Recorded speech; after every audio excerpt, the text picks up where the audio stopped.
Lucifer Light-bringer, was a Latin name for the planet Venus as the morning star in the ancient Roman era, and is often used for mythological and religious figures associated with the planet. Due to the unique movements and discontinuous appearances of Venus in the sky, mythology surrounding these figures often involved a fall from the heavens to earth or the underworld. Interpretations of a similar term in the Hebrew Bible, translated in the King James Version as Lucifer, led to a Christian tradition of applying the name Lucifer and its associated stories of a fall from heaven to Satan.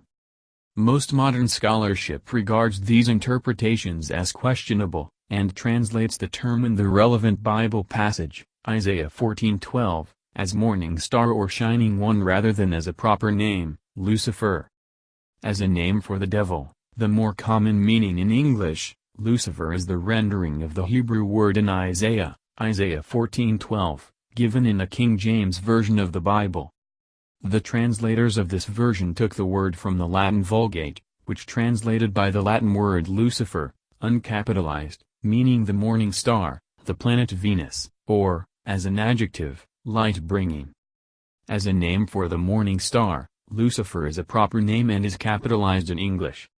In Greco-Roman civilization the morning star was often personified and considered a god and in some versions considered a son of Aurora, the dawn. Fall from heaven. The motif of a heavenly being striving for the highest seat of heaven only to be cast down to the underworld has its origins in the motions of the planet Venus, known as the morning star. The Sumerian goddess Inanna, Babylonian Ishtar, is associated with the planet Venus. Inanna's actions in several of her myths, including Inanna and Shukalatida and Inanna's descent into the underworld, appear to parallel the motion of Venus as it progresses through its synodic cycle. For example, in Inanna's descent to the underworld, Inanna is able to descend into the netherworld, where she is killed, and then resurrected 3 days later to return to the heavens. The 3-day disappearance of Inanna refers to the 3-day planetary disappearance of Venus between its appearance as a morning and evening star. A similar theme is present in the Babylonian myth of Etana. The Jewish Encyclopedia comments, "The brilliancy of the morning star, which eclipses all other stars, but is not seen during the night, may easily have given rise to a myth such as was told of Ethana and Zu. He was led by his pride to strive for the highest seat among the star gods on the northern mountain of the gods, but was hurled down by the supreme ruler of the Babylonian Olympus." The fall from heaven motif also has a parallel in Canaanite mythology. In ancient Canaanite religion, the morning star is personified as the god Ater, who attempted to occupy the throne of Baal and, finding he was unable to do so, descended and ruled the underworld. The original myth may have been about a lesser god Hel trying to dethrone the Canaanite high god El, who lived on a mountain to the north. Hermann Gunkel's reconstruction of the myth told of a mighty warrior called Hel, whose ambition was to ascend higher than all the other stellar divinities, but who had to descend to the depths. It thus portrayed as a battle, the process by which the bright morning star fails to reach the highest point in the sky before being faded out by the rising sun. However, the Erdmann's commentary on the Bible argues that no evidence has been found of any Canaanite myth or imagery of a god being forcibly thrown from heaven, as in the book of Isaiah, see below. It argues that the closest parallels with Isaiah's description of the king of Babylon as a fallen morning star cast down from heaven are to be found not in Canaanite myths but in traditional ideas of the Jewish people, echoed in the biblical account of the fall of Adam and Eve, cast out of God's presence for wishing to be as God, and the picture in Psalm 82 of the gods and sons of the Most High destined to die and fall. This Jewish tradition has echoes also in Jewish pseudepigrapha such as to Enoch and the life of Adam and Eve. The life of Adam and Eve, in turn, shaped the idea of Ibn in the Quran. The Greek myth of Phaethon, a personification of the planet Jupiter, follows a similar pattern. In classical mythology, Lucifer, light-bringer in Latin, was the name of the planet Venus, though it was often personified as a male figure bearing a torch. The Greek name for this planet was variously Phosphoros, also meaning light-bringer, or Hosphoros, meaning dawn-bringer. Lucifer was said to be the fabled son of Aurora and Cephalus, and father of Ceyx. He was often presented in poetry as heralding the dawn. The 2nd century Roman mythographer Pseudo-Hyginus said of the planet, "The 4th star is that of Venus, Luciferus by name. Some say it is Juno's. In many tales it is recorded that it is called Hesperus, too. It seems to be the largest of all stars. Some have said it represents the son of Aurora and Cephalus, who surpassed many in beauty, so that he even vied with Venus, and, as Eratosthenes says, for this reason it is called the Star of Venus. It is visible both at dawn and sunset, and so properly has been called both Luciferus and Hesperus." Ovid, in his 1st century epic Metamorphoses, describes Lucifer as ordering the heavens. Aurora, watchful in the reddening dawn, threw wide her crimson doors and rose-filled halls. The state took flight, in martial order set by Lucifer, who left his station last. In the classical Roman period, Lucifer was not typically regarded as a deity and had few, if any, myths, though the planet was associated with various deities and often poetically personified. Cicero pointed out that you say that Sol the sun and Luna the moon are deities, and the Greeks identify the former with Apollo and the latter with Diana. But if Luna, the moon, is a goddess, then Lucifer, the morning star, also, and the rest of the wandering stars, Staiurants, will have to be counted gods, and if so, then the fixed stars, Staiurants, as well. Background. In the book of Isaiah, chapter 14, the king of Babylon is condemned in a prophetic vision by the prophet Isaiah and is called Hel-Ben-Shachar, Hebrew for Shining One, son of the morning. Who is addressed as Hel-Ben-Sahar. The title Hel-Ben-Shachar refers to the planet Venus as the morning star, and that is how the Hebrew word is usually interpreted. The Hebrew word transliterated as Hel-Lor-Hail, Pran, as Halel, occurs only once in the Hebrew Bible. The Septuagint renders in Greek as Omega Sigma Phi Rho Omicron Sigma, Kosphoros, bringer of dawn, the ancient Greek name for the morning star. According to the King James Bible-based Strong's Concordance, the original Hebrew word means shining one, light bearer, and the translation given in the King James text is the Latin name for the planet Venus, Lucifer. However, the translation of as Lucifer has been abandoned in modern English translations of Isaiah 14:12. Present-day translations render as morning star, New International Version, New Century Version, New American Standard Bible, Good News Translation, Holman Christian Standard Bible, Contemporary English Version, Common English Bible, Complete Jewish Bible, Daystar, New Jerusalem Bible, The Message, Daystar, New Revised Standard Version, English Standard Version, Shining One, New Life Version, New World Translation, JPS Tanakh, or Shining Star, New Living Translation. In a modern translation from the original Hebrew, the passage in which the phrase Lucifer or morning star occurs begins with the statement, "On the day the Lord gives you relief from your suffering and turmoil and from the harsh labor forced on you, you will take up this taunt against the king of Babylon, how the oppressor has come to an end, how his fury has ended." After describing the death of the king, the taunt continues. "How you have fallen from heaven, morning star, son of the dawn. You have been cast down to the earth, you who once laid low the nations. You said in your heart, I will ascend to the heavens, I will raise my throne above the stars of God, I will sit enthroned on the mount of assembly, on the utmost heights of Mount Zaphon. I will ascend above the tops of the clouds, I will make myself like the Most High. But you are brought down to the realm of the dead, to the depths of the pit. Those who see you stare at you, they ponder your fate. Is this the man who shook the earth and made kingdoms tremble, the man who made the world a wilderness, who overthrew its cities and would not let his captives go home?" J. Carlaney has pointed out that in the final verses here quoted, the king of Babylon is described not as a god or an angel but as a man, and that man may have been not Nebuchadnezzar II, but rather his son, Belshazzar. Nebuchadnezzar was gripped by a spiritual fervor to build a temple to the moon god Sin, possibly analogous with Hubal, citation needed, the primary god of pre-Islamic Mecca, and his son ruled as regent. The Abrahamic scriptural texts could be interpreted as a weak usurping of true kingly power, and a taunt at the failed regency of Belshazzar.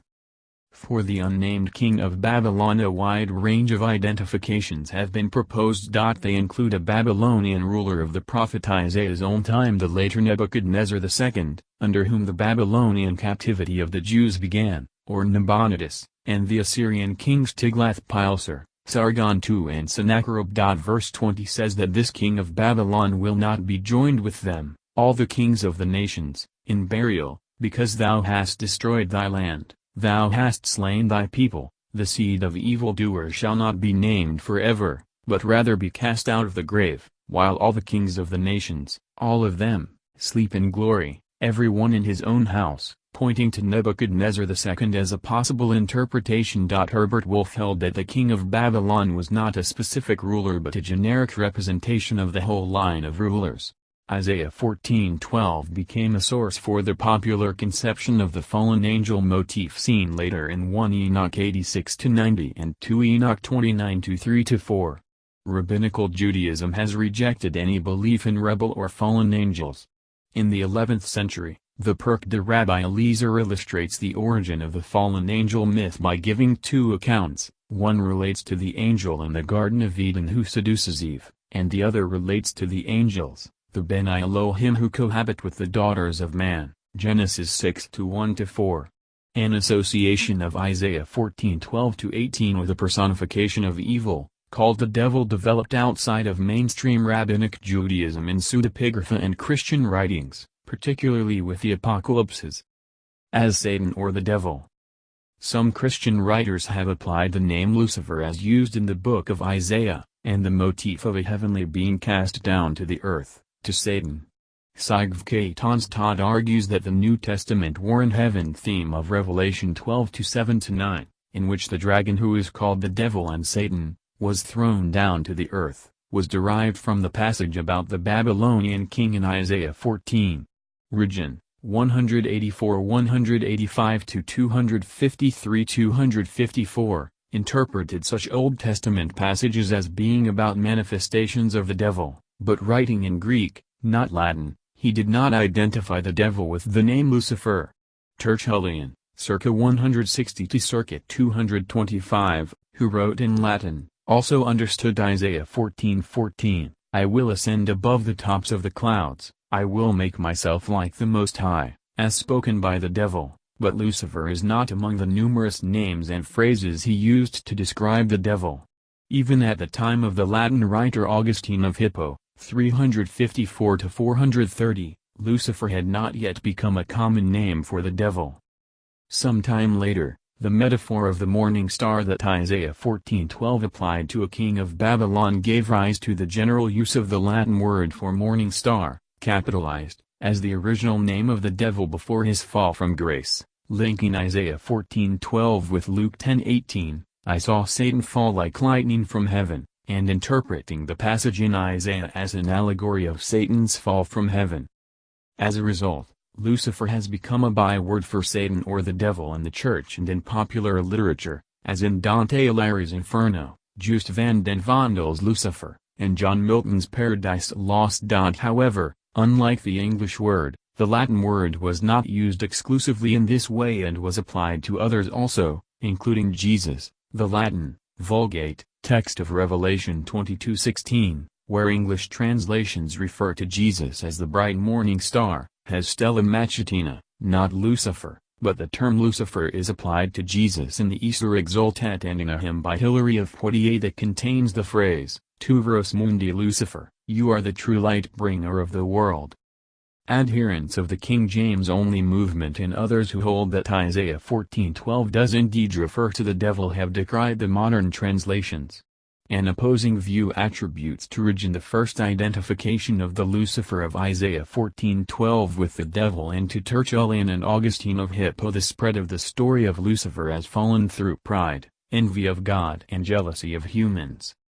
However, the understanding of the morning star in Isaiah 14:12 as a metaphor referring to a king of Babylon continued also to exist among Christians.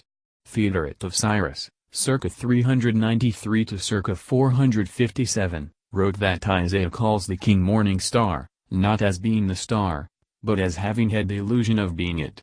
The same understanding is shown in Christian translations of the passage, which in English generally use morning star rather than treating the word as a proper name, Lucifer.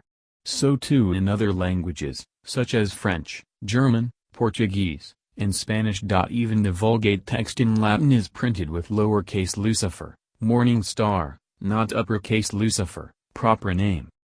Calvin said, "The exposition of this passage, which some have given, as if it referred to Satan, has arisen from ignorance, for the context plainly shows these statements must be understood in reference to the king of the Babylonians." Luther also considered it a gross error to refer this verse to the devil. Bogomalism. In the Bogomil and Cathar text Gospel of the Secret Supper, Lucifer is a glorified angel and the older brother of Jesus, but fell from heaven to establish his own kingdom and became the demiurge. Therefore, he created the material world and trapped souls from heaven inside matter. Jesus descended to earth to free the captured souls. In contrast to mainstream Christianity, the cross was denounced as a symbol of Lucifer and his instrument in an attempt to kill Jesus. Latter-day Saints. Lucifer is regarded within the Church of Jesus Christ of Latter-day Saints as the premortal name of the devil. Mormon theology teaches that in a heavenly council, Lucifer rebelled against the plan of God the Father and was subsequently cast out. The Church's scripture reads, "And this we saw also, and bear record, that an angel of God who was in authority in the presence of God, who rebelled against the only begotten Son whom the Father loved and who was in the bosom of the Father, was thrust down from the presence of God and the Son, and was called perdition, for the heavens wept over him. He was Lucifer, a son of the morning. And we beheld, and lo, he is fallen, even a son of the morning. And while we were yet in the Spirit, the Lord commanded us that we should write the vision, for we beheld Satan, that old serpent, even the devil, who rebelled against God, and sought to take the kingdom of our God and his Christ, wherefore, he maketh war with the saints of God, and encompasseth them round about." After becoming Satan by his fall, Lucifer goeth up and down, to and fro in the earth, seeking to destroy the souls of men. Members of the Church of Jesus Christ of Latter-day Saints consider Isaiah 14:12 to be referring to both the king of the Babylonians and the devil. Other uses. Other instances of Lucifer in the Old Testament pseudepigrapha are related to the star Venus. In the Sibylline Oracles Battle of the Constellations, line 517, Lucifer fought mounted on the back of Leo, or the entirely rewritten Christian version of the Greek Apocalypse of Ezra 4:32, which has a reference to Lucifer as Antichrist. Isaiah 14:12 is not the only place where the Vulgate uses the word Lucifer. It uses the same word 4 more times, in contexts where it clearly has no reference to a fallen angel, 2 Peter 1:19. Meaning morning star, Job 11:17, the light of the morning, Job 38 hours 32 minutes, the signs of the zodiac, and Psalms 110:3, the dawn. 95. Lucifer is not the only expression that the Vulgate uses to speak of the morning star. 3 times it uses stella matutina, Sirach 50:6, referring to the actual morning star, and Revelation 2:28, of uncertain reference, and 22:16, referring to Jesus.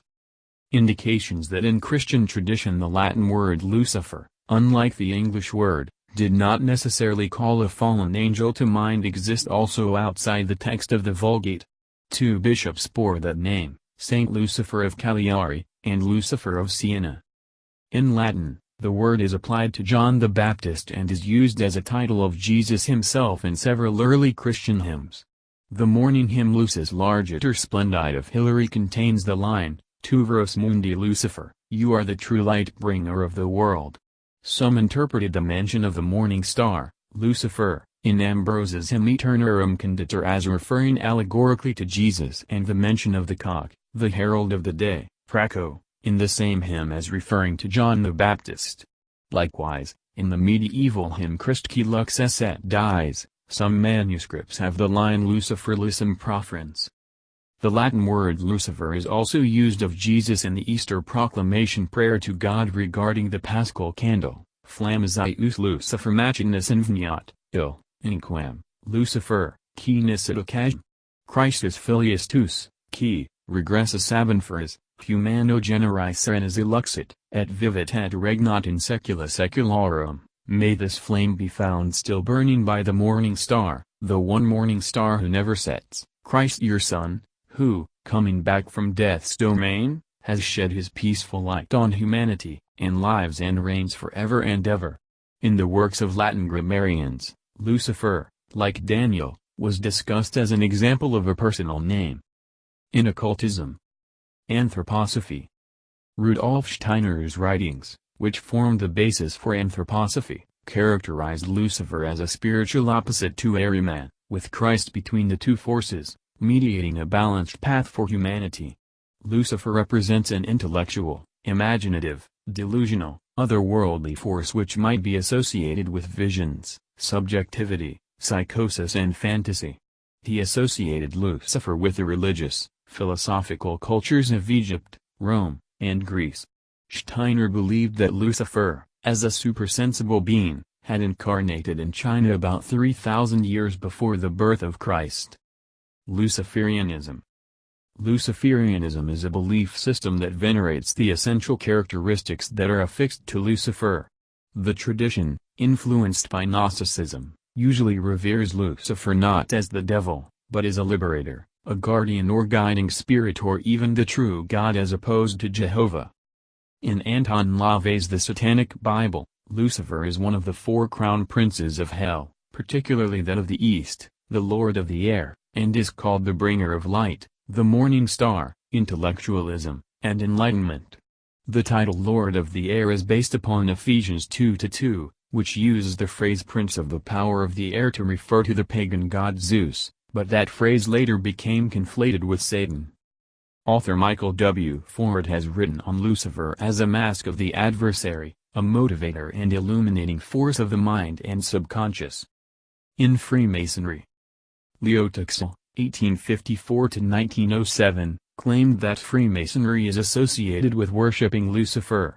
In what is known as the Tuxil hoax, he alleged that leading Freemason Albert Pike had addressed the 23 Supreme Confederated Councils of the world, an invention of Tuxil, instructing them that Lucifer was God, and was in opposition to the evil god Adonai. Supporters of Freemasonry contend that, when Albert Pike and other Masonic scholars spoke about the Luciferian path, or the energies of Lucifer, they were referring to the morning star, the light bearer, the search for light, the very antithesis of dark.